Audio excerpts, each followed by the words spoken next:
And میں وہی ہوتا ہے جو ملک کے منتخب وزیر اعظم کہتے ہیں اور ان کی بات سے سب اتفاق کرتے ہیں آئی تھنک. اور یہ جمہوریت کی بہت امپورٹنٹ نشانی ہے. کسی بھی پولیٹیکل پارٹی کے اندر اختلاف رائے کی جگہ ہونی چاہیے, اور میرے مطابق اور ہماری پارٹی کے مطابق آئی تھنک اس میں کوئی ایسی الارمنگ سچویشن نہیں ہے. جن لوگوں کا انہوں نے ذکر کیا اپنے انٹرویو کے اوپر, بصد احترام میں ان کے انالیسس سے اختلاف کرتی ہوں. دیکھیں بات یہ ہے کہ کسی پولیٹیکل پارٹیز کے اندر دھڑے ہوتے ہیں, لیکن شاہ محمود قریشی صاحب ہوں, اسد عمر صاحب ہوں, جہانگیر ترین صاحب اب پارٹی سے بہت ساری چیزوں پہ اختلاف کر چکے ہیں, لیکن یہ پارٹی کے اثاثے ہیں. ان لوگوں نے بہت سارے ایشوز کے اوپر پرنسپل سٹینڈ لیا ہے. ان سب لوگوں کی, جیسے شاہ محمود قریشی صاحب کا اپنا ایکسپیرینس ہے, روایتی سیاست دان ہے لیکن بڑی امپیکیبل انٹیگریٹی ہے. اس طرح اسد عمر صاحب بھی اپنی فیلڈ کے اندر نمایاں کردار ادا کر چکے ہیں, اور ہماری پارٹی کا ایک بہت امپورٹنٹ اثاثہ ہے. اور پاکستان تحریک انصاف کے اندر کوئی ایسی جنگ نہیں ہے جس کو بیان کیا جا رہا ہے. جہاں تک انہوں نے الیکٹیبلز اور نان الیکٹیبلز کی ایک ڈسکشن کی, میں اس کے اوپر بھی وضاحت پیش کر سکتی ہوں اگر آپ چاہیں تو. دیکھیں کسی بھی پارٹی کے اندر جو بھی نمائندے اپوائنٹ ہوتے ہیں, وزیر اعظم پاکستان اپنا آئینی استحقاق استعمال کر کر اپوائنٹ کرتے ہیں. اور فواد چودھری صاحب بصد احترام ان سب چیزوں سے واقف ہیں, آئین سے واقف ہیں, قانون دان ہیں. تو وزیر اعظم کوئی ایسا کام تو کر نہیں رہے جو غیر قانونی ہے. اپنی پارٹی کے اندر ٹیکنیکل انپٹ کے مطابق مشیر بھی لگا رکھے ہیں اور ساتھ میں ایڈوائزرز بھی اپوائنٹ کر رہے ہیں. جی اچھا, تو بالکل آئی ایگری ود یو کہ سارا کچھ جو ہے وزیر اعظم خود کر رہے ہیں. تو ملک صاحب پھر فواد چودھری صاحب کو یہ ٹیلی ویژن کے اوپر آ کے کہنے کی ضرورت کیوں محسوس ہوئی کہ غیر منتخب, اور ہم جانتے ہیں کہ پارٹی کے اندر بہت ریزنٹمنٹ ہے اس حوالے سے, کیا وزیر اعظم کو فورس کیا گیا ہے؟ کیا وہاں پہ بھی کوئی اشرافیہ موجود ہے جو وزیر اعظم سے کہہ رہی ہے کہ آپ نے ان لوگوں کو ضرور رکھنا ہے؟ آج بھی ندیم بابر صاحب کا نام لے کے, حفیظ شیخ صاحب کے حوالے سے, اور جو پارٹی کے اندر دیگر ظفر مرزا صاحب کا نام لے کے کابینہ کے اندر بہت لے دے ہوئی ہے اور گھمسان کا رنگ پڑا ہے. کبھی کابیناؤں میں, کبھی مملکتوں کے اندر یا ان کی کابیناؤں کے اندر اس طرح کے انوائرمنٹ بھی ہوتے ہیں. کیوں ضرورت پڑی فواد چودھری صاحب کو بیچ چوراہے میں اپنے پارٹی کے حوالے سے جو معاملات ہیں وہ رکھنے کی؟ جی اسما, آپ کا بہت شکریہ. دیکھیں مجھے پارشلی اس بات سے تو اتفاق ہے کہ وزیر اعظم کا اختیار ہے, لیکن وہ اختیار پارلیمانی جمہوریت میں کابینہ کے عہدوں کے متعلق اگر منتخب افراد کے بجائے غیر منتخب افراد کے ساتھ ہوگا تو ہم اصل میں منتخب ہونے کی اس روح کا قتل کریں گے اگر بہت سے غیر نمائندہ افراد آپ کے حکومت کے معاملات کو دیکھنے کے ذمہ دار بن جائیں گے. اور یہ کوئی ایسی پریزیڈنشل فارم تو ہے نہیں کہ آپ ٹیکنوکریٹس اٹھائیں جو ان الیکٹڈ ہوں اور اپنی ٹیم کے طور پہ دے دیں. تو ہمارے پارلیمانی نظام میں تو منتخب افراد کی ہی گنجائش ہے اصولی طور پہ. ہاں ٹھیک ہے, آپ اپنی اسسٹنس کے لیے آپ ان منسٹرز کے ساتھ نیچے لے سکتے ہیں, ان کو وہ آپ کی کیبنٹ کو اسسٹ کریں, وہ آپ کے منسٹرز کو, کیبنٹ ممبرز کو اسسٹ کریں, ان کو اسسٹ کریں تھوڑا, اس میں کوئی اعتراض نہیں ہے.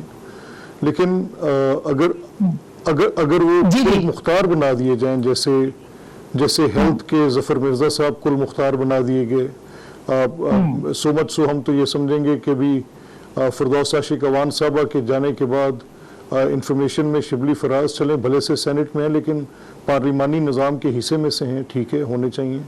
تو اس طرح سے اگر وہ لوگ جو منتخب افراد ہیں تو ان کی ایک اپنی حیثیت ہے, اور اگر وہ ڈس فنکشنل ہوں گے تو منتخب افراد کی آواز اٹھانا فطری ہے. اور پھر فواد جیسے لوگ کبھی بھی کسی شیڈو میں نہیں رہیں گے, they can keep on raising their voices.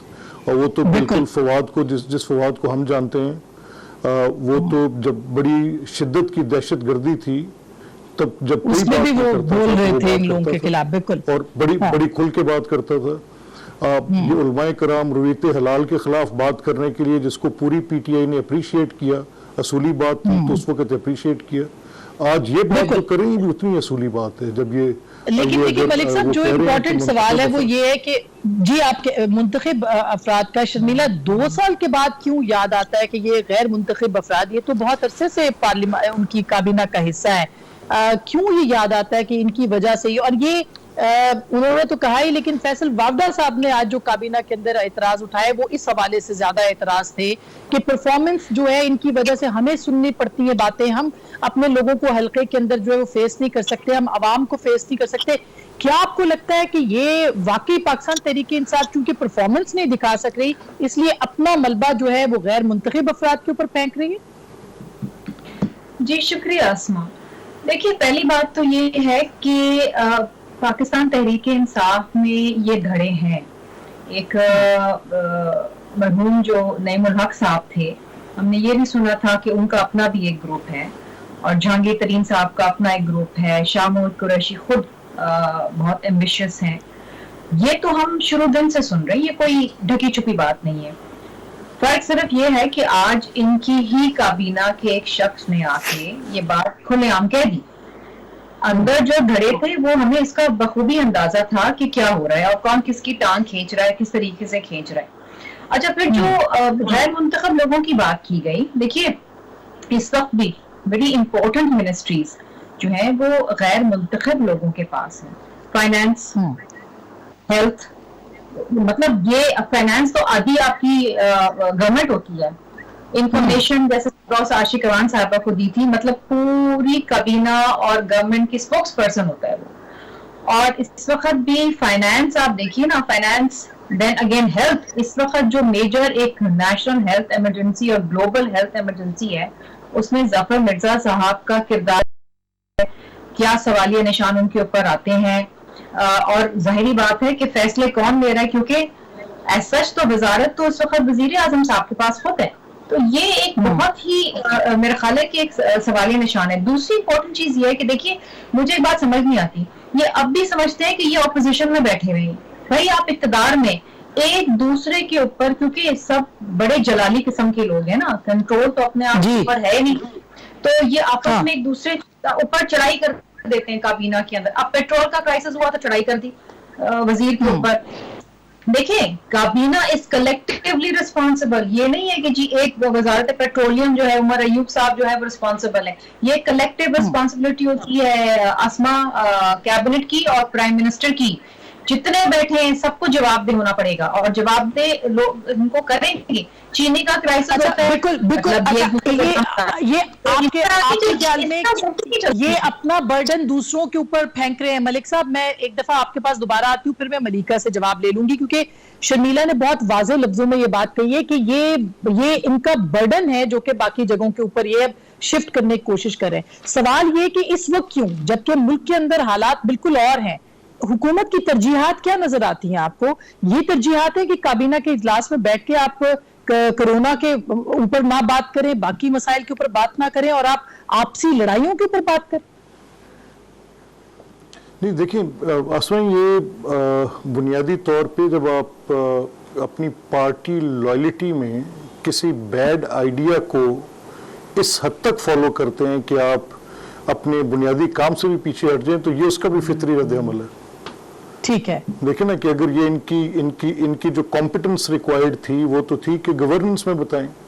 یہاں پر الٹا سمجھ لیا گیا کہ کمپٹنس جو ریکوائرڈ ہے وہ صرف پولیٹیکل پارٹیز کو ملائن کرنے میں ہے, اور اسی کے گرد پورے 2 سال پوری حکومت گھومتی رہی. ہم چیخ کے کہتے رہے کہ آپ سے, جیسے بھی فار ایگزامپل آپ نے کرونا کی بات کی, تو اب کرونا میں گورنمنٹ کی سٹیجز دیکھ لیں کہ پہلی سٹیج جب اس کے سپریڈ کو روکنا تھا تب گورنمنٹ کے ایکشنز کیا تھے, جب ریلیف پرووائڈ کرنا تھا تب وہ ایکشنز کے نتیجے میں سپریڈ کو بغیر پھیلے ان ایکشنز کو پرووائڈ کرنا تھا. جب میں سمپل ایگزامپل احساس کی امداد کی رقم کی بات کر رہا ہوں, تو ہم نے وہاں پہ 5-5 ہزار لوگوں کی لائنیں لگتی دیکھی, وہ سپریڈ ہوا, فردر سپریڈ ہوا.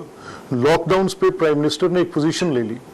اب وہ پوزیشن ان کے اپنے ایکسپرٹس ان سے کہہ رہے ہیں, وہ اس پر بالکل ایڈمنٹ ہیں, وہ کہہ رہے ہیں کہ میں جو فیصلہ میرا تھا وہ درست ہے, اور اگر میں یہ نہ کرتا تو اس سے معیشت, یعنی وہ پبلک سیفٹی ورسز اکانومی کی بحث خود کھول رہے ہیں ملک میں. تو وہ اپنی لیڈنگ کیپیسٹی پہ سوال اٹھا رہے ہیں کہ کیا آپ جب ملیکہ یہ بات جو کہ میں اس سے پہلے کہ بریک پہ جاؤں, مجھے جواب ضرور ملیکہ سے لینا ہے. جو ملک صاحب نے بات کی ہے کہ اپنی جو لیڈنگ کیپیسٹی ہے, اور اگر آپ دیکھا جائے, آپ دیکھیں تو فواد چودھری نے صاف لفظوں میں یہ کہا ہے, فواد چودھری صاحب نے اپنے انٹرویو کے اندر, کہ ان کو سمجھ میں نہیں آتا کہ وزیر اعظم نے کس طرح کی ٹیم کیسے منتخب کر لی ہے.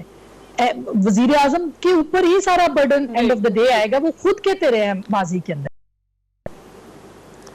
آسما پہلی بات تو یہ کہ فواد چودھری صاحب کا بہت حوالہ دیا جا رہا ہے، ان کی گفتگو کا بھی ہم نے سب نے دیکھی ہے، لیکن یہ ان کی انفرادی رائے ہے، یہ پاکستان تحریک انصاف کی مجموعی رائے نہیں ہے، یہ فواد چودھری صاحب کی انفرادی رائے ہے اور یہ ہم سب کی رائے نہیں ہے. پہلی بات تو یہ. دوسری بات آسما یہ ہے کہ جہاں گورننس کی بات ہے، میرے دونوں کالیگز نے تنقید کی، کہا کہ پاکستان تحریک انصاف ہے وہ دوسروں کے اوپر الزام ڈالنا چاہتے ہیں اور ہم نے گورننس نہیں دکھائی. ہم یہ ان کی باتوں کے اوپر رلائے نہیں کریں گے کہ گورننس پاکستان تحریک انصاف کی کیا تھی، ہم اعداد و شمار کو دیکھیں گے، ہم پاکستان تحریک انصاف کی پرفارمنس کو دیکھیں گے. آپ صرف اگر معیشت کے اوپر ریفارم کے اوپر بات کر لیجئے اور ضرور کرونا کی بھی جو ہمارا رسپانس میکنزم ہے اس کے اوپر بھی بات کیجئے. دیکھیں جہاں تک معیشت کی بات ہے، آپ جانتی کہ ہم وہی حکومت ہے جو 73% کرنٹ اکاؤنٹ ڈیفیسٹ کو نیچے لے کے آئے، 5000 ارب کے قرضے دیے، ہم نے اپنی ایکسپورٹس کو انکریز کیا اور پچھلے سال ہی 10 ارب کے ہم نے فورن لونز پے آف کیے اور پہلی دفعہ پاکستان تحریک انصاف کی حکومت نے معاشی طور پر اپنے بجٹ کے اندر، اپنی فائنینشیل پالیسی کے اندر توازن پیدا کیا. یہ پہلی دفعہ ہوا ہے اور ایک پرائمری سرپلس کریٹ کیا. یہ تو ہماری معیشت کی بات ہو گئی. آ جائیے کووڈ کے اوپر، کرونا کے رسپانس کے اوپر. دیکھیں آپ نے انڈیا میں دیکھا کہ کیا نیو یارک ٹائمز کا آرٹیکل ہے کہ 100 ملین لوگ آسما اس وقت اپنی نوکری ان کی لوز ہو چکی، ان امپلائڈ ہوں گے. انڈیا کے اندر مائیگرنٹ ورکرز، عام غریب لوگ سراپا احتجاج ہے اور ان کا اتنا بڑا نظام. آپ انڈیا کا غم نہ کریں، آپ اپنے ملک کا غم کریں. ملیکا ہم صرف کہہ رہے ہیں، میں صرف آپ کو ایگزامپل دے رہی ہوں کہ لوگ سینکڑوں کی تعداد میں لوگ اس وقت مر رہے ہیں. آپ پاکستان میں سب سے زیادہ قرض لینے والی حکومت بن گئے ہیں. پاکستان کے قرضوں میں 4 گنا اضافہ ہو چکا ہے، منفی معیشت چلی گئی ہے. آپ کیا لوگوں کو جواب دیں گے؟ جی آپ کو بتا رہے ہیں کہ دیکھیں وہ تو کرونا کا امپیکٹ ہے. دیکھیں ہم انڈیا کا ایگزامپل میں اس لیے دے رہی ہوں کہ کرونا سے پہلے کون سی دودھ اور شہد کی نہریں تھی ملیکا؟ آپ کو اس اعداد و شمار تو دیے میں نے آسما، آپ کو بتایا کہ کس طرح. دیکھیں یہ ایک ہوا پھیلانا کہ پاکستان تحریک انصاف کی حکومت ناکام ہے، یہ تو ہماری پولیٹیکل پارٹیز کو بصد احترام اپوزیشن کو سوٹ کرتا ہے، یہ ان کا بیانیہ ہے، لیکن اعداد و شمار یہ نہیں کہتے. جہاں تک کرونا کا رسپانس میکنزم ہے آسما، دیکھیے جس کی اتنی ترقی پذیر اکانومی ہو، 1200 ارب کا ہسٹورک پیکج اپنی عوام کے لیے اس طرح نہیں دیا. ہم نے اپنی عوام کو 144 ارب کیوں دیے؟ غریب عوام کو، 1 کروڑ 20 لاکھ خاندانوں کو، کیونکہ ہم پاکستان کی عوام کی بھوک اور غربت کی پرواہ کرتے ہیں. غریب ملک قرضوں پہ چلتے ہیں، پھر بھی ہماری ترجیحات اپنی غریب عوام ہیں. زیادہ وقت آپ کو زیادہ وقت ملا ہے. دیکھیں شرمیلا کو بھی کم ہے اور ملک احمد صاحب کو بھی، ہم دونوں، بلکہ شرمیلا کو زیادہ کم ملے. میں بریک کے بعد فوری طور پہ آؤں گی اور میں شرمیلا سے بھی بات کروں گی کہ حکومت کی اپنی مجبوریاں ہیں، ان کی اپنی پرابلمز ہیں جو کہ اپنی جگہ پہ موجود ہے، لیکن اس وقت ترجیحات کیا ہیں. شبلی فراز صاحب نے آج پریس کانفرنس کی، بریک کے بعد میں وہ بھی سنواؤں گی کہ وہ کیا فرما رہے ہیں. بات کریں گے، ہمارے ساتھ رہیے گا.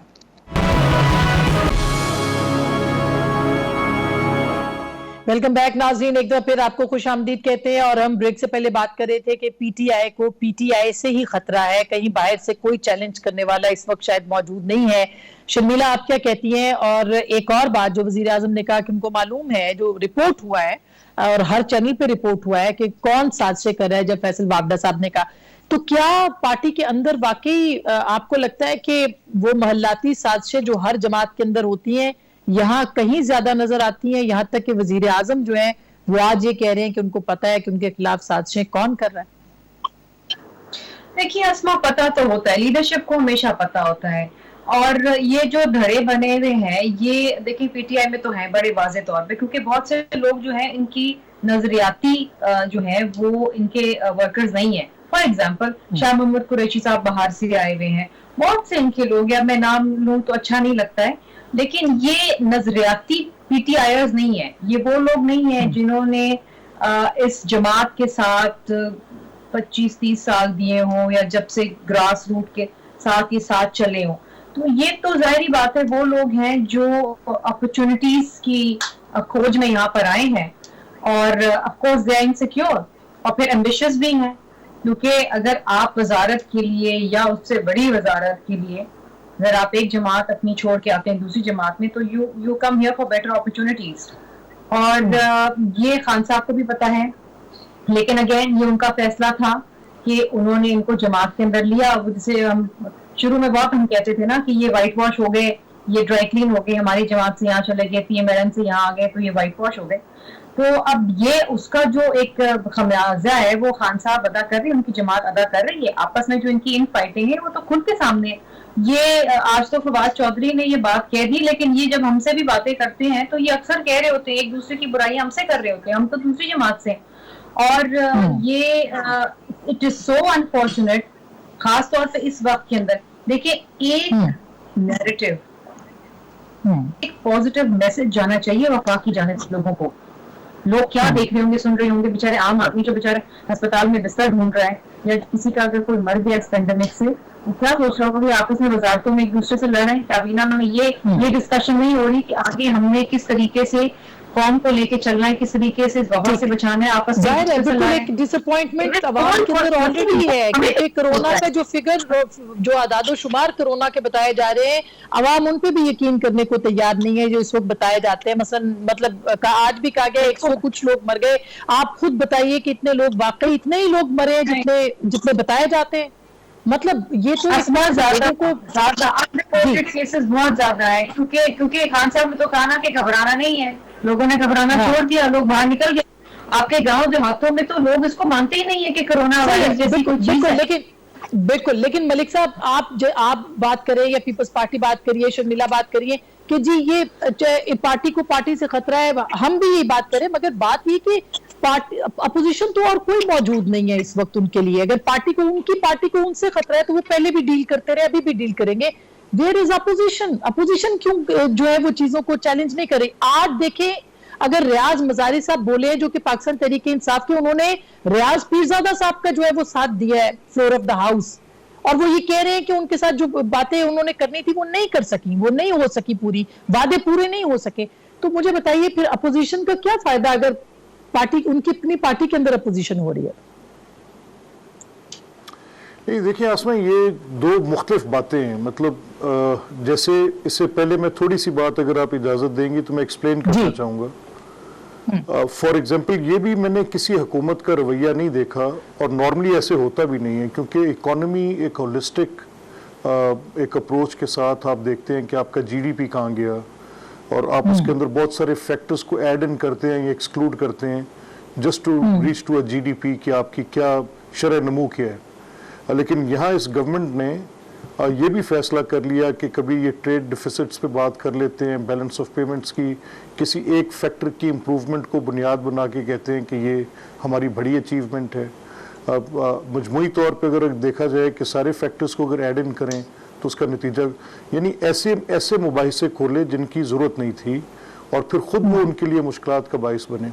یعنی پہلا کیس ہمارے پاس رپورٹ ہوتا ہے 6 فروری کو جو کرونا کا ہے, لیکن اس سے پہلے جتنے معاشی اشاریے تھے وہ سب اس چیز کا اندیا دے رہے تھے کہ بہت بری صورتحال ہوگی, تمام معاملات جو کہ معیشت سے متعلق ہیں, بے روزگاری بڑھے گی, افراط زر بڑھے گی, مہنگائی بہت زیادہ ہوگی, منفی گروتھ ہوگی, اور اگر منفی نہیں تو کچھ اشاریہ 1.9 اور 2.2 کی بحث تھی کہ کون سا درست ہوگا, اور حکومت خود اس کی بات کر رہی تھی.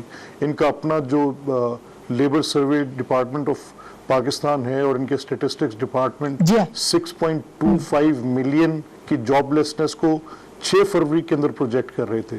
امپلائڈ جو ایجوکیٹڈ امپلائیز تھے ان کی علیحدہ سے فگر وہ بھی ملینز میں جا رہی تھی. تو یہ ایک الارمنگ سچویشن تھی جو کہ ایک ہولسٹک اپروچ کے بعد آپ بتا سکتے ہیں. یہ ایک فیکٹر اٹھا کر اس پہ بات کرنا, کم از کم ملیکہ جیسے لوگ جو کہ پولیٹیکلی ٹرینڈ بھی ہیں, بڑی ویل ایجوکیٹڈ ہیں, اور ہمیں ان کا بڑا احترام بھی ہے.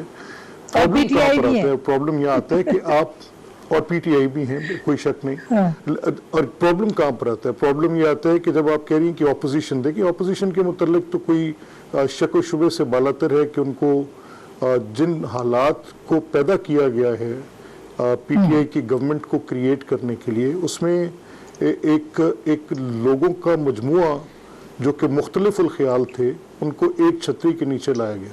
اب جب ان کی ریکوائرمنٹس نہیں پوری ہوں گی تو وہ کسی نظریاتی بندھن میں تو بندے نہیں ہوئے, تو وہ اپنی اپنی ڈسینٹنگ وائسز اٹھائیں گے, اور جب within the party dissenting voices اٹھیں گی اپنی ضرورتوں کے تابع, یعنی جو لوگ جنوبی پنجاب کے محاذ پر اکٹھے ہو کر آئے تھے آج جہانگیر خان ترین اگر نہیں ہوں گے ان کو جواب دے ہونا ہے. انفیکٹ